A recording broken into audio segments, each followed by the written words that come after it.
We didn't ask the Ouija board anything. It answered anyway. The planchette started moving before any of us touched it. I know how that sounds. I know every Ouija story starts with someone swearing they didn't push it. That's not what this is. My hands were still in my lap. So were Jenna's and Marcus's.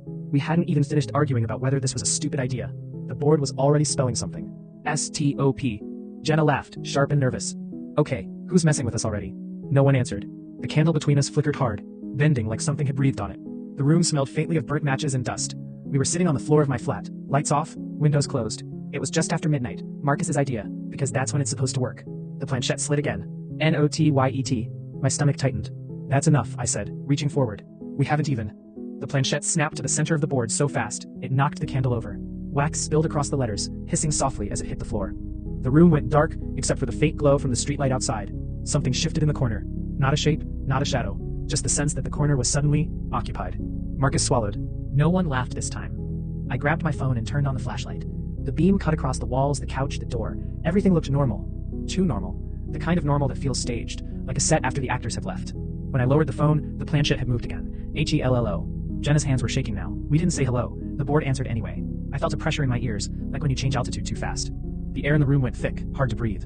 I became acutely aware of the sound of our breathing, 3 uneven rhythms, trying to pretend they weren't panicking. Who are you? Marcus asked, his voice barely above a whisper.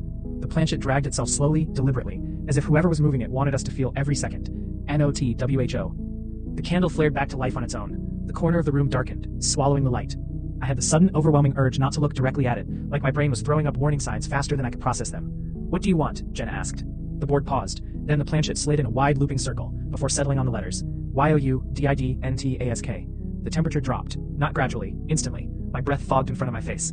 I think we should stop, I said. You're supposed to say goodbye, right? The planchette jerked hard, scraping against the board. T-O-O-L-A-T-E. The lights in the flat flickered on, all of them, every lamp, every overhead light, even the one in the bathroom down the hall. In the sudden brightness, I saw something I hadn't before. There were fingerprints on the board, not ours. They were pressed into the wood around the planchette. Too many, overlapping, some too long, some bent at impossible angles. They looked burned in, dark and permanent, like the board had softened just long enough to accept them. Jenna screamed. The planchette shot across the board and landed on the word goodbye, cracking the wood beneath it. The lights went out again. When they came back on, the board was blank. No fingerprints, no cracks, no planchette. Just cheap printed cardboard and a stupid plastic surface that suddenly looked harmless again.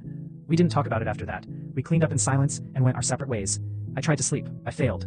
At 3:17 a.m., my phone buzzed. A notification from an app I didn't have. Voice memo, new file. I stared at it for a long time before pressing play.